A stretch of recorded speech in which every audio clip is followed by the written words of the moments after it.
clean fight. You know the instructions. Fight hard, fight clean, fight fair. Put on a good show. If you want to touch gloves, now's the time to touch them. Back to the corners. So Elvis Lyon in charge of the action here for our first of 2 title fights here at Hard Knocks 31. Ryan Ballantyne alongside Jeremy Ballantyne as we get set to see these two face off in the first of 5 scheduled rounds here at Hard Knocks 31. Once again for the 155 championship, and both fighters coming out with kicks and a nice flurry of punches there by Chapman. No damage there. Yeah, again, both fighters told me in the pre-fight that they're looking forward to striking. It's normally the guy who feels he's not getting the better of striking that will look for the takedown. And so far, both fighters content to throw punches. Big right-hand swing there from Chapman. Just missing Swanson, who delivered a pretty solid leg kick.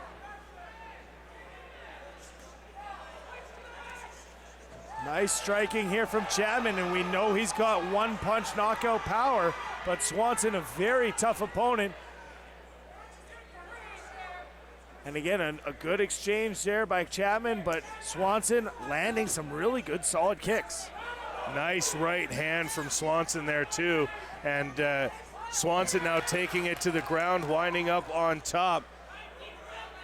And we'll see what David Swanson does from here, as he's got the control. A body triangle briefly held by Chapman, although he abandons that, goes for a more traditional guard.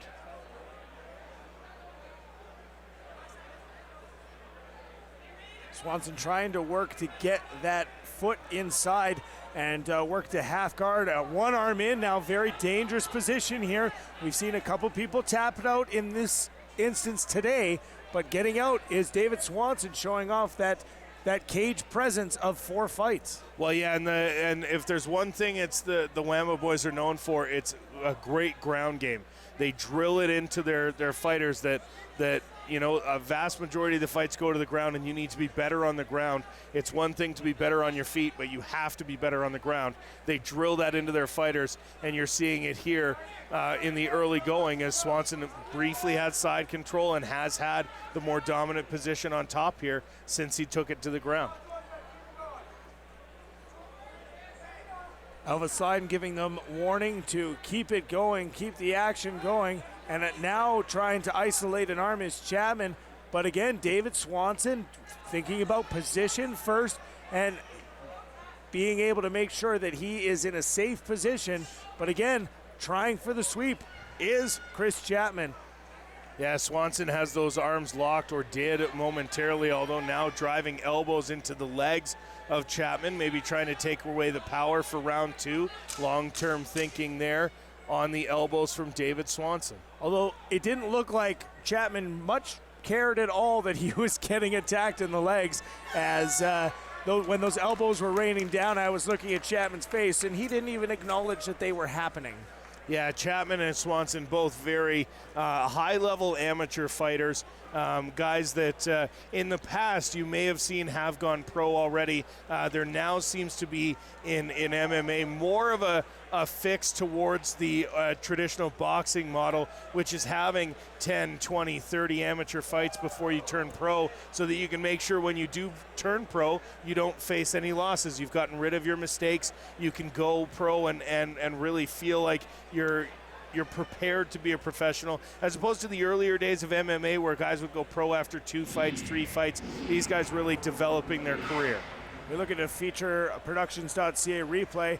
Here's some of the striking and that Chris Chapman brings. And again, we talk about it. He has one-punch knockout power at any time, and has thrown those from 2 different positions. The first one, knockout, that was 12 seconds, was coming forward. The second one was going backwards. He landed a knockout. So having to always be concerned about those hands will be David Swanson.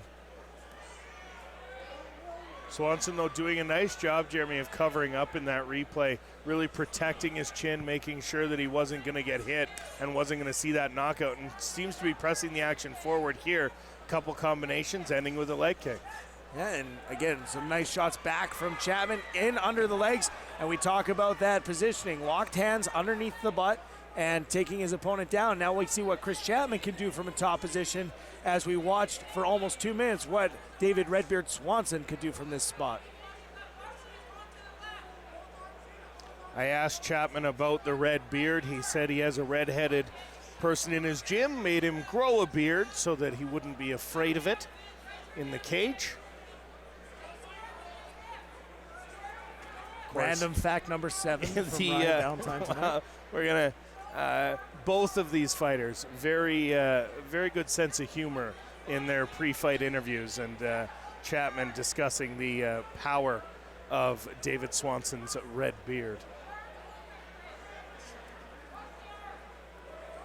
Chapman, though, effective on top, busy on top, but hasn't landed much in the way of strikes so far, Jeremy.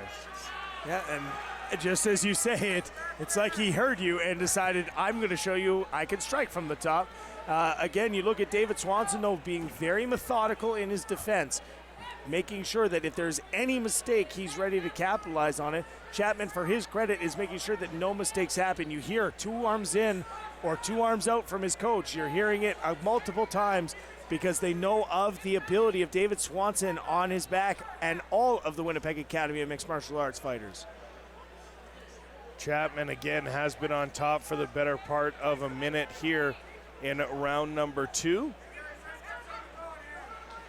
And Elvis Lyon asking for a little more action in this battle. Swanson trying to isolate an arm. Chapman uses it to pass to half guard and has now got a guillotine choke on. Chapman's got it. We'll see how deep it is in just a moment here. Whether or not Swanson's going to tap to it, doesn't look like he's in much danger yet as he's continuing to do offense, but Chapman really cranking this guillotine choke in. We'll see whether Swanson can pop up, and now Chapman lets it go. Swanson on top with 30 seconds to go. Chapman had even shifted his grip to the less traditional but very effective Cody McKenzie grip, and now going to mission control, and a little bit of rubber guard action is Chris Chapman, so giving a different look for David Swanson to deal with in the last couple seconds here of round 2. 10 seconds remain now.